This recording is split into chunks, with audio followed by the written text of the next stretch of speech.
കരിമികാലയിൽ Islamophobia സൃഷ്ടിക്കുന്നതിന് വേണ്ടിയാണ് ഇങ്ങനെ കോതമംഗലത്ത് നടന്ന ഈ ആത്മഹത്യ അതിനെ മറ്റൊരു രീതിയിൽ കാണുന്നത് എന്നാണ് അഡ്വക്കേറ്റ് ബി എൻ ഹസ്കറുടെ വാദം. ഇക്കാര്യത്തിൽ CPM അല്ലെങ്കിൽ കോൺഗ്രസോ അങ്ങനെ ഇടത് വലത് മുന്നണികളൊന്നും ഇക്കാര്യത്തിലൊരു അഭിപ്രായ പ്രകടനമേ നടത്തിയിട്ടില്ല. ഇതങ്ങനെ ലവ് ജിഹാദിലേക്ക് കൊണ്ടുപോകുന്ന ഒരു വിഷയമായിട്ട് അവർ കാണുന്നുമില്ല.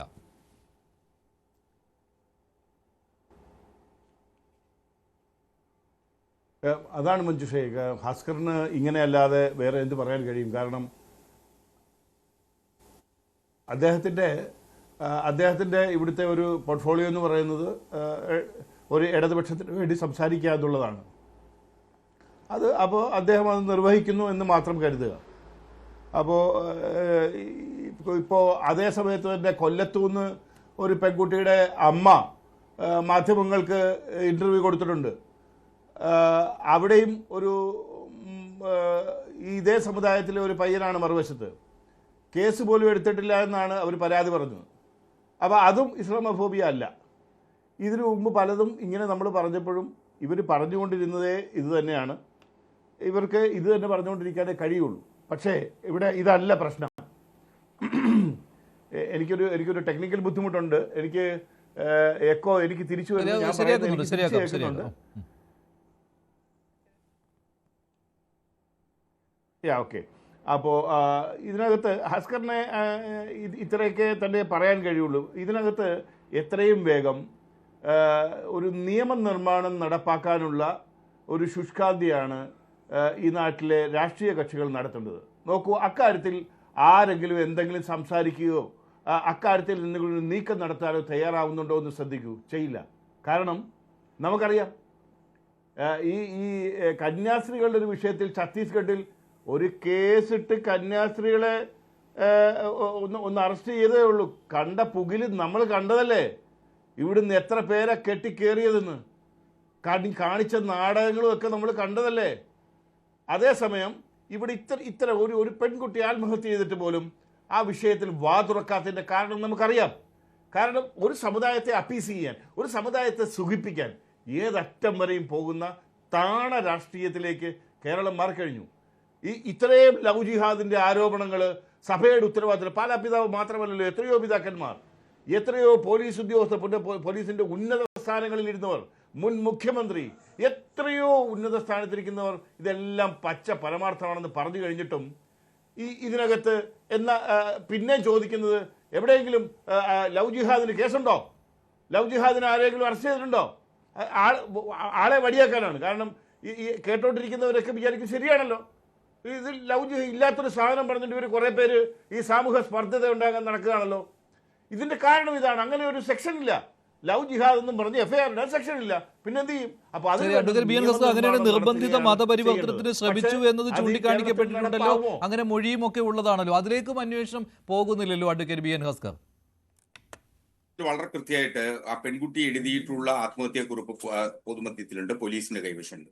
ആ ആത്മഹത്യാക്കുറിപ്പിൽ അത്തരമൊരു ആരോപണം, ആക്ഷേപം ഉന്നയിക്കപ്പെട്ടിട്ടുണ്ട്. ആ ആരോപണത്തെ സംബന്ധിച്ച് നിശ്ചയമായും അന്വേഷിക്കുന്നുണ്ട് പോലീസ് അന്വേഷിക്കുന്നുണ്ട്. അതിൽ ഏതെങ്കിലും ബാഹ്യ ശക്തികളുടെ ഇടപെടലുണ്ടോ എന്നുള്ളത് അടക്കം പോലീസിന് അന്വേഷിക്കേണ്ട ഉത്തരവാദിത്തമുണ്ട്. വളരെ കൃത്യമായ ആ അന്വേഷണം നടക്കും. ഞാനിത് പറഞ്ഞത് ഉദാഹരണത്തിന് ഒരു ക്രിസ്ത്യൻ സമുദായത്തിലെ ഒരാൾ വിവാഹം കഴിക്കുന്നു എന്ന് കരുതുക, മറ്റു സമുദായത്തിൽ നിന്ന്. നിശ്ചയമായും ക്രിസ്തുമത വിശ്വാസപ്രകാരം വിവാഹം നടത്തണമെങ്കിൽ ക്രിസ്തുമതത്തിലേക്ക് ചേർന്നു എന്നുള്ളത് സംബന്ധിച്ച പള്ളിയിൽ രജിസ്റ്റർ ചെയ്യപ്പെടണം, ഏതു സഭയാണെങ്കിലും. അപ്പോ അത്തരത്തിൽ എത്രയോ വിവാഹം നമ്മുടെ മുന്നിൽ നടന്നിട്ടുണ്ട്. നമുക്കതിന് ഒരുപാട് ആളുകളുടെ തെളിവുകൾ നമ്മുടെ മുന്നിലുണ്ട്. അപ്പോ ഇതൊക്കെ മറച്ചു വെച്ചുകൊണ്ടാണ് ഇത്തരത്തിൽ ഇതൊരു ലവ് ജിഹാദാണ്, RSSന്റെ അജണ്ട പ്രചരിപ്പിക്കുന്നതിനു വേണ്ടി ചിലർ നിന്നുകൊടുക്കുന്നു എന്നുള്ളതാണ് വസ്തുത. ഇതിൽ ഏതെങ്കിലും തരത്തിൽ നിർബന്ധിത മതപരിവർത്തനത്തിന്റെ ശ്രമം നടന്നിട്ടുണ്ട് എങ്കിൽ അന്വേഷിക്കുന്നതിന്റെ ഉത്തരവാദിത്വം സംസ്ഥാന പോലീസിനുണ്ട്. അത് അന്വേഷിക്കും. ഒരു സംശയവും അക്കാര്യത്തിൽ വേണ്ട. ശരി, ഇപ്പോൾ ഷോൺ കൂടി ചേരുകയാണ്. ശ്രീ ഷോൺ ജോർജ്, താങ്കൾ ഈ വിഷയത്തിൽ വലിയ രീതിയിൽ ഇടപെടുന്നുണ്ടല്ലോ. ഇപ്പോൾ കോതമംഗലത്തെ ഈ ആത്മഹത്യ അതിന് പിന്നിൽ ലവ് ജിഹാദാണ് എന്നുള്ള കാര്യത്തിലേക്ക് വിരൽ ചൂണ്ടുന്ന എന്തെല്ലാം കാര്യങ്ങളാണ് ഉള്ളത്? ഇതിൽ എന്തുകൊണ്ടാണ് അങ്ങനെ ഒരു ആരോപണം വരുന്നത്? എടുത്തു പറയേണ്ട ഒരു വിഷയം, ഇവിടെ സ്നേഹവിവാഹങ്ങളോ പ്രേമവിവാഹങ്ങളോ അല്ല നമ്മൾ എതിർക്കുന്നത്. മനഃപൂർവമായി പ്രണയ ചതിയിൽപ്പെടുത്തി മതം മാറ്റത്തിന് വേണ്ടി പ്രണയിക്കുന്ന ഇപ്പൊ ഞാൻ പറയാം, എന്റെ ഈ തൊട്ടടുത്ത്, എന്റെ തൊട്ട അയൽവക്കത്ത് യൂസഫ് എന്ന് പറയുന്ന എന്റെ ഒരു അടുത്ത സുഹൃത്തുണ്ട്. 15 വർഷമായി ഒരു ക്രിസ്ത്യൻ യുവതിയെ കല്യാണം കഴിച്ച് യൂസഫ് വളരെ സ്വസ്ഥമായി ജീവിക്കുന്നു. 3 കുട്ടികളുണ്ട്. അതല്ല ലവ് ജിഹാദ്. പിന്നെ അദ്ദേഹം തന്നെ ഇപ്പൊ സൂചിപ്പിച്ച ഒരു വിഷയമുണ്ട്. അദ്ദേഹം തന്നെ ഇപ്പൊ സൂചിപ്പിച്ച ഒരു കാര്യമുണ്ട്. ഏതെങ്കിലും ഒരു അന്യമതസ്ഥരെ കല്യാണം കഴിച്ചാൽ പിന്നെ മഹലുമായി യാതൊരു ബന്ധവുമില്ലാത്ത രീതിയിൽ സമ്മർദ്ദിച്ചു, അത് സമുദായത്തിൽ പ്രേരിപ്പിക്കുന്ന ഒരു സമ്മർദ്ദമാണെന്ന് പറയാതിരിക്കാൻ കഴിയില്ല. പക്ഷെ ഇവിടെ കോതമംഗലത്തെ പെൺകുട്ടിയെ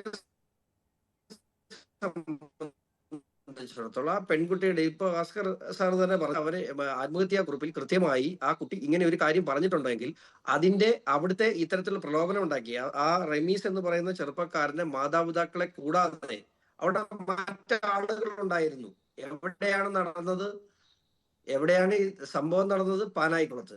ആ പാനായിക്കുളത്ത് അങ്ങനെ ഒരു കാര്യം നടക്കുമ്പോൾ മറ്റു ആളുകളുടെ പ്രസൻസ് അവിടെ ഉണ്ടായിരുന്നു എന്ന് പറഞ്ഞാൽ കേരള പോലീസിന് സാമാന്യ ബോധമുണ്ടെങ്കിൽ ഇതിന്റെ പുറകിലെ സാന്നിധ്യത്തെ കുറിച്ച് അന്വേഷിക്കണം. കാരണം നടന്നത് പാനായിക്കുളത്താണ്. ആ പാനായിക്കുളത്തെ അടച്ചവമാനിക്കുകയല്ല, പക്ഷെ പാനായിക്കുളത്ത് ഇതിനു മുമ്പുണ്ടായിരുന്ന ഇത്തരം സംഘടനകൾക്ക് വലിയ വേരോട്ടമുള്ള ഒരു പ്രദേശമാണ്. മാത്രമല്ല ഇതിനു വേണ്ടി വലിയ സമ്മർദ്ദം ചെലുത്തി ആ കുട്ടിയെ മർദ്ദിച്ചു. അപ്പോ ഇതിനെതിരെ ഒരു നിയമം നിർമ്മിക്കണം, അല്ലെങ്കിൽ ഇതിന് കൃത്യമായ ഒരു നിയമം ഉണ്ടാവും. പോലീസ് ഇപ്പൊ പറയുന്നത് എന്താണ്? ഞങ്ങൾക്ക് ഇതിൽ കൂടുതൽ സെക്ഷൻ ഇടാൻ നിയമമില്ല. മതപരിവർത്തനത്തിന് വേണ്ടി പീഡിപ്പിച്ചു എന്ന് പറഞ്ഞാൽ, അല്ലെങ്കിൽ ലവ് ജിഹാദ് എന്ന് പറഞ്ഞ് ഇപ്പൊ എല്ലാരും പറയുന്നത് ലവ് ജിഹാദ് ഇല്ല, ലവ് ജിഹാദ് ഇല്ല. ശരിയാണ്. ലവ് ജിഹാദ് എന്ന് പറയുന്നത് ഇന്ന് വരെയും ഒരു സർക്കാർ പത്രത്തിൽ അല്ലെങ്കിൽ ഒരു സർക്കാർ പേപ്പറിൽ എവിടെ എഴുതിപ്പെട്ടിട്ടുള്ള പേരല്ല. നിങ്ങൾ അതിന് ഇപ്പൊ അസർ സാർ പറഞ്ഞ മറ്റേതെങ്കിലും ഒരു പേര് കൂടി ഇട്ടോ, കുഴപ്പമൊന്നുമില്ല. നിങ്ങൾക്ക് ഇഷ്ടമുള്ള ഒരു പേരിട്ടോ.